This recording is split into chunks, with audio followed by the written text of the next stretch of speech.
2014.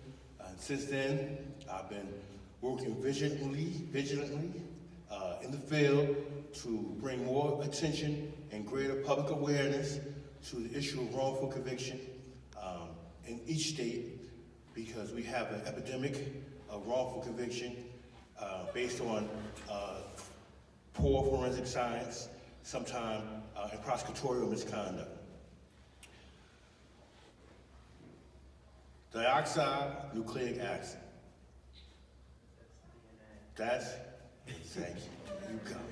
Who said that? Me. There you go. Yeah, extra credit right there. You give me 10 push-ups, you really made my day. Deoxynucleic acid, DNA. It took years, like in most people's cases, early on, the study of DNA was a study that was new to the science field. There was really no real information to be extracted from looking at the genome code. So a lot of individuals who were arrested for crimes they didn't commit, they weren't able to get the type of justice they are today through the progressive stage of sciences, of those minds who basically charted the genome code and was able to evolve DNA evidence to a point where it could be used to exonerate individuals more easily.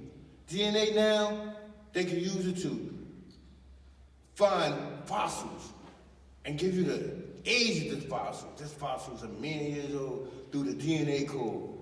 This new science, through young minds and young ambition, has freed so many individuals who are innocent.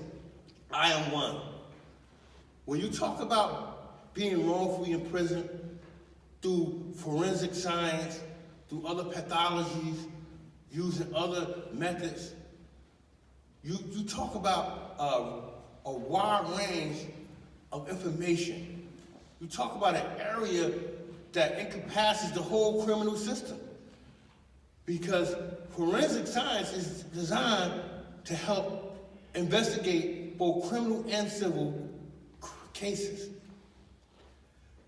You've seen the show CSI, which is one of my favorite shows, how that team come in and through their methods of science forensic and their methods of investigating, they're able to extract even the smallest detail, a small fingerprint, a small piece of hair fiber, a small piece of clothing, a blade of grass that didn't grow in this state.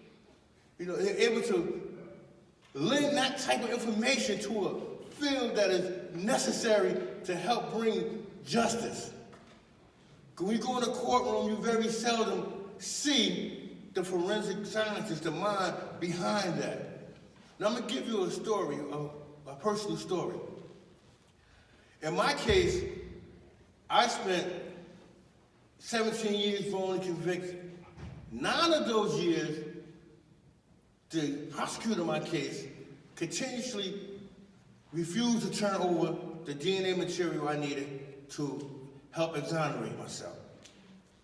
I was unable to send the material to the state lab for the scientists there to do your numbers, y'all numbers, to show that I was not the perpetrator of the crime. But once that was done, I was granted a hearing. And in the evidentiary hearing, they called the scientists to testify. And I'm gonna tell you, scientists are very, very arrogant. I mean, he knew his. So the prosecutor asked him, "Are you sure that your findings are right?" Oh, this guy, how dare you? How dare you ask me that? He was so irate that someone challenged his findings that they had to calm him down. That's how confident he was that his methods of showing that my DNA or any DNA was not contributed, that he was offended to have challenged his findings. I mean, they had to take 5 minutes to like bring him water. He was really mad. And, so that showed me how confident and how ethical and how strong he felt about what he do. That's how I want to leave you feeling about your quest, your desire to be a part of science, because science is a big subject in science in all areas, but forensic science is the cornerstone of the criminal justice system. Because forensic science is a direct link in evidence. There's only two kinds of evidence: inculpatory and exculpatory. Inculpatory evidence is evidence that convicts you, that points directly to your guilt. Exculpatory evidence is evidence that exonerates you, that shows that you may not be the perpetrator. Forensic science, y'all have the responsibility of coming to the crime scene with your little kit, or you be at the lab when they bring it to you, and your goal is to secure, once you secure it, because it's a process, the law enforcement, the police, they secure the scene, and your trained eye is to see things no one else sees.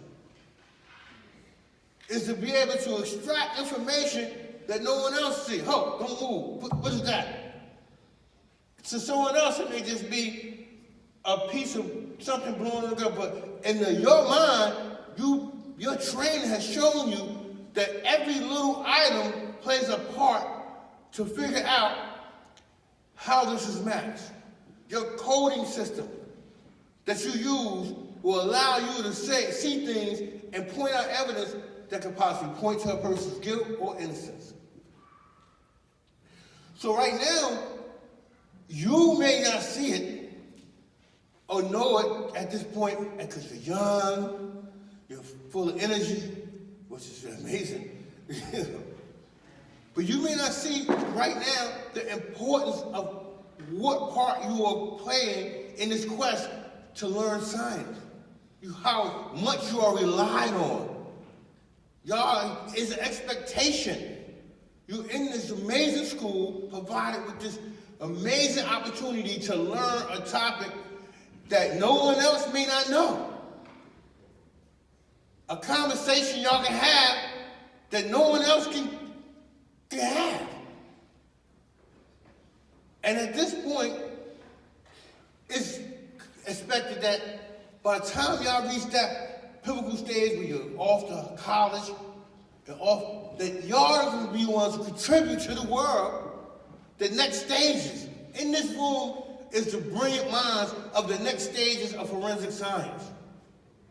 That's the type of passion you have to have and idealism you have to have, and to see yourself as, I'm the one who's going to make the next stage and leap of logic to push my field forward.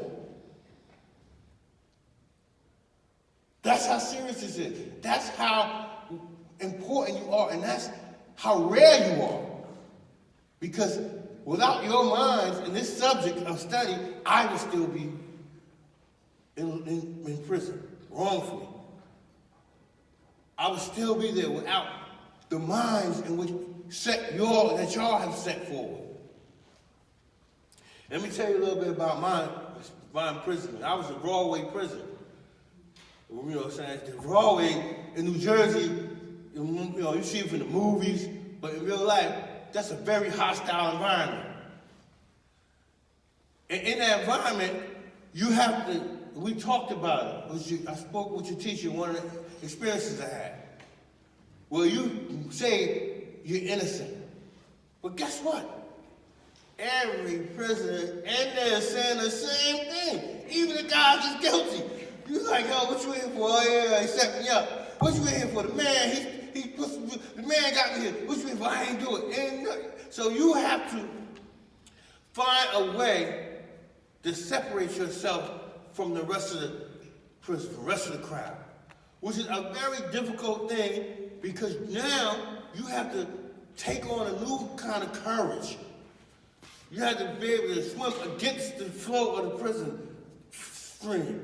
You got to be more controversial in areas where other prisoners may be complacent. Because now you have to take on a new attitude. You got to carry books with you everywhere. So you have to walk around with your pens in your pocket, because they ain't doing that there. Everybody walk around, if they walk around, they got 2 shanks on them. You got to walk around with 2 ink pens on you. You got to be able to show that despite the seriousness and the aggression of your environment and even the danger, that you're willing to stand up for what you believe in. The fact that you believe and know that you are innocent, myself, and that these are the things you have to do to separate yourself from the peer pressure of being just where everybody else. Going to play basketball all day, or playing cards all day, or doing some other activity that takes you away from what you know is your responsibility. I said this story and gave that message because right now, those are the very same challenges that y'all face. Those are the very same efforts that you have to take to separate yourself. Sometimes you want to hang out. You don't want to study. For instance, man, I'm going to hang out. Homework? What? Report? I ain't doing that. Class? What? Everybody else over here doing their thing. I want to do my thing. But you are at a point in your youth where peer pressure is so heavy, and sometimes being odd means that you are looked at as not down or not part of what everybody else is doing, and you're corny or you're not cool enough. But I'm here to tell you that once you take on that responsibility of role and say to myself, I don't care what you say, I'm here, I'm going to class. I'm gonna do my homework. I'm gonna write this report. I'm gonna get this A. I don't care if you say I'm smart. I don't care if you say, oh, you're all smart. I take the criticism. I take the ridicule, because I know that down the line, what I'm doing is going to better myself and my life. And it's going to make me stronger. You have to have that kind of strong attitude in your quest today. It's hard being a teenager. Oh, my God. I was going 17 years. It's a teenage life. But I can imagine the struggle today in society. It's hard because y'all are so smart. Y'all are so advanced. Y'all got access to internet, online. If y'all got everything is exposed to you. Things that it may have been 22 before I learned stuff y'all learned at 15. So you're bombarded with so much information that your choices sometimes are so multiple, you have so many, that it becomes difficult. It's not easy being, I can imagine. Really. And I sympathize with y'all at this point because, one, everyone at your age, they think you don't know. They don't know you. You don't listening to you. You don't know. You ain't lived yet. You're still young. Not realizing that y'all voices and y'all experiences are so valuable. So I'm here to tell you and let you know that everyone sees y'all. You've been noticed. We see y'all. We recognize how valuable y'all are. But the question remains is, how do y'all see yourselves? Do y'all see the value in yourselves? Let me do the survey. Give me a show of hands of individuals in here who love themselves. What? Every hand should be up. All right, maybe I'm doing this wrong. Let me read it. Give me a show of applause of everyone in this room that love themselves. What? Nah, man. I have a backup, you know what I'm saying? I'm going to walk away. I don't want to get through this again, because that was enough. I'm disappointed. I asked a question that should be a direct challenge to each individual in this room, not as a group, but as individuals in this room. What I ask y'all, it pertains to you personally, not the person sitting next to you, not the person behind you, in front of you, but each one of you young minds, I ask you, by a round of applause, loud applause, how many of you love yourself?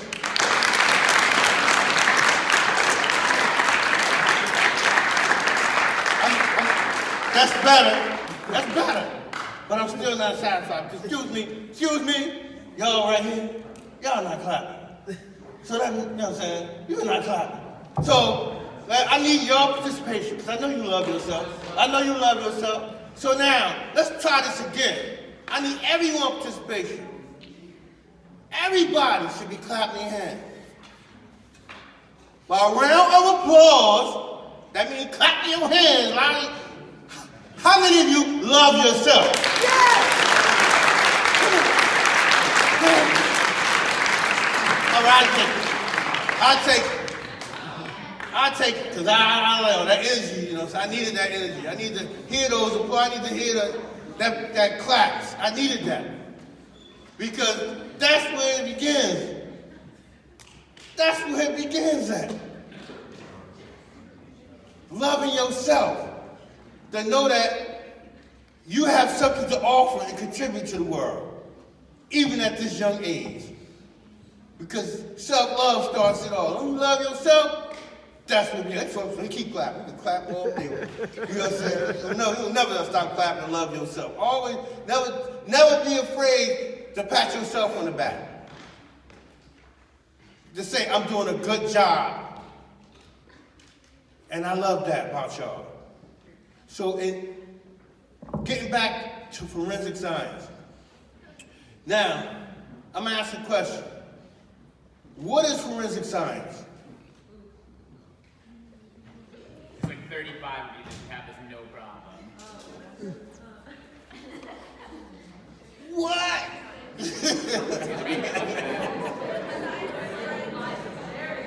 Not all at one time. You know what I'm saying? What is forensic science? Oh, I'm going to tell he got his hand up. He got his hand up. So stand up. And People starting to blood, DNA, fingerprints to identify suspects and criminals. oh my God. Thank you. Thank you. That's what I'm talking about. That's what I'm talking about. That's courage. My man right there. Now,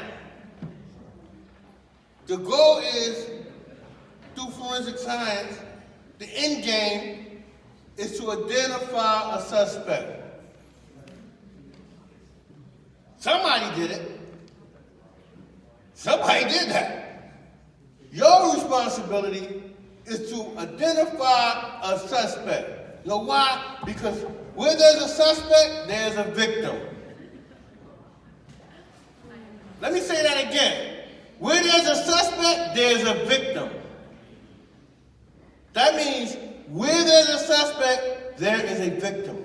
That means that y'all have the responsibility of helping to vindicate and help this person who has been victimized seek justice, get relief.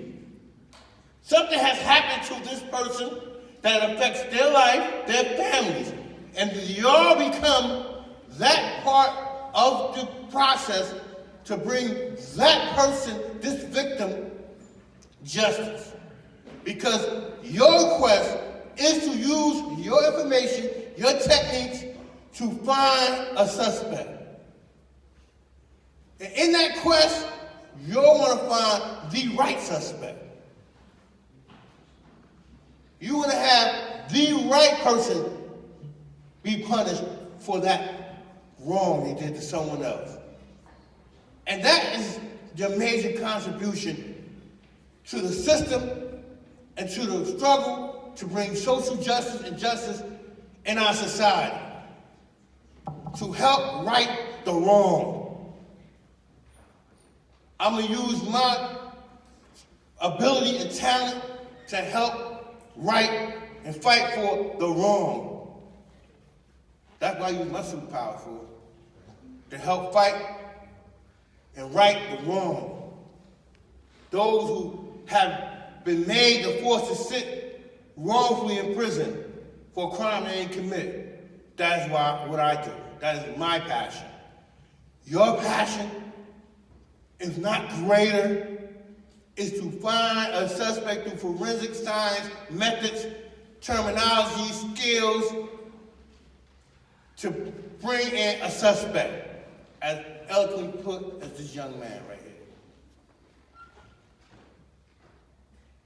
So I have one more question. What are the different type of evidence that you look for to find a suspect? Wow. Wow. Huh? Okay, give me one. What is transient evidence? Louis, find us tomorrow. Transient evidence. Who can answer what is transient evidence?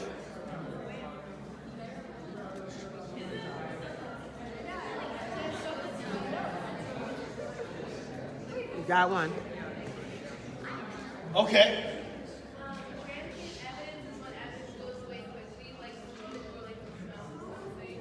Oh, wow.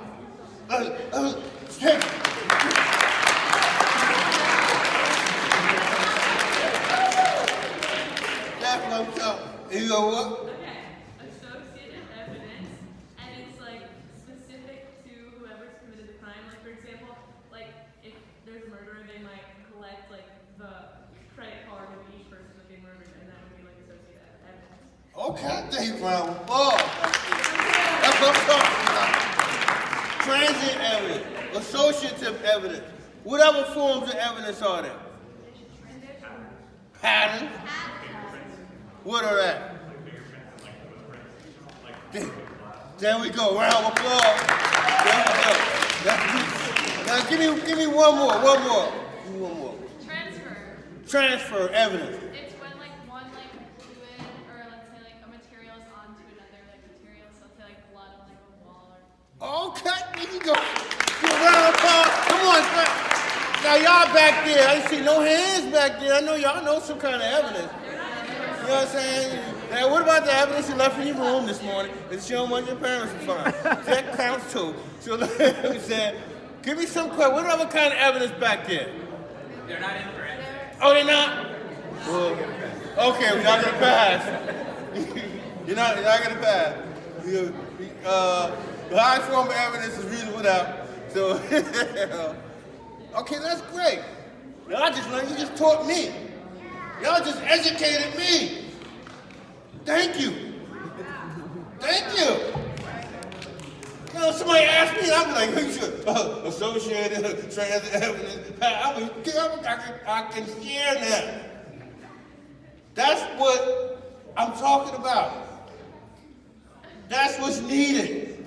We need y'all. Y'all minds. I wouldn't know. I expect you know that already. I didn't been to college, I got degrees, I don't know, and I didn't know any, and y'all provided me with new information. There you go. I'm working on my move. I'm working on my move.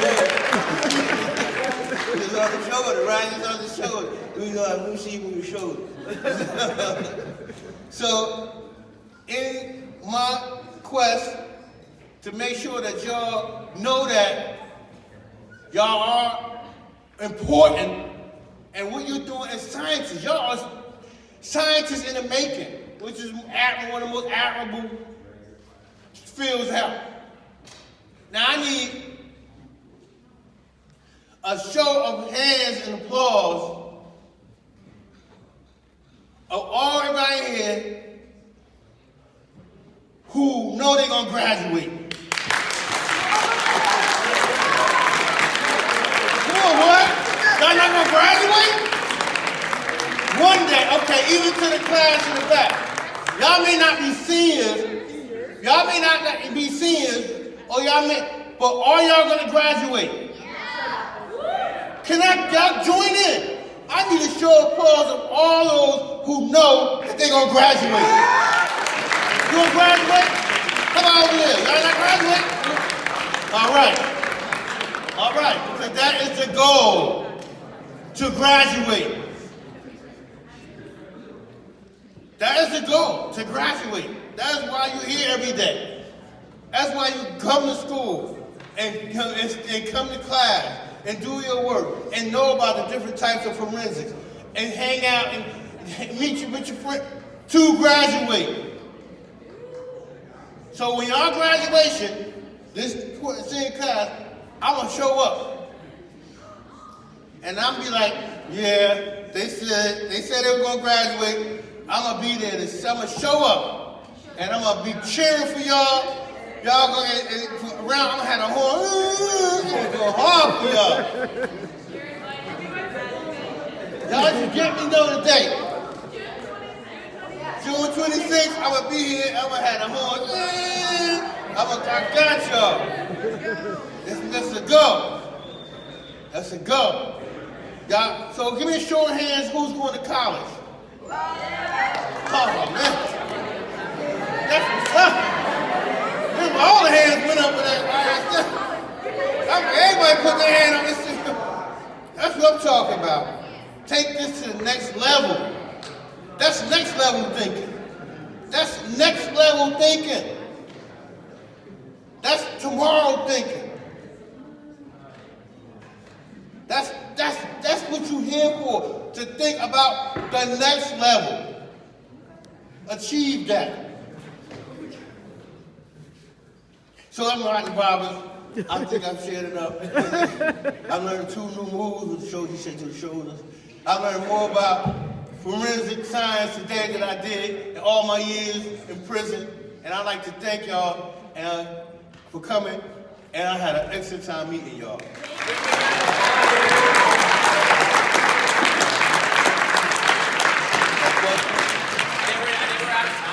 Oh, we out of time? Yeah, I think it is, so it's 2 o'clock. Thank you. Another big round of applause for both of our speakers. Thank you guys so much. All right, folks, 9th period. 9th period? We're gonna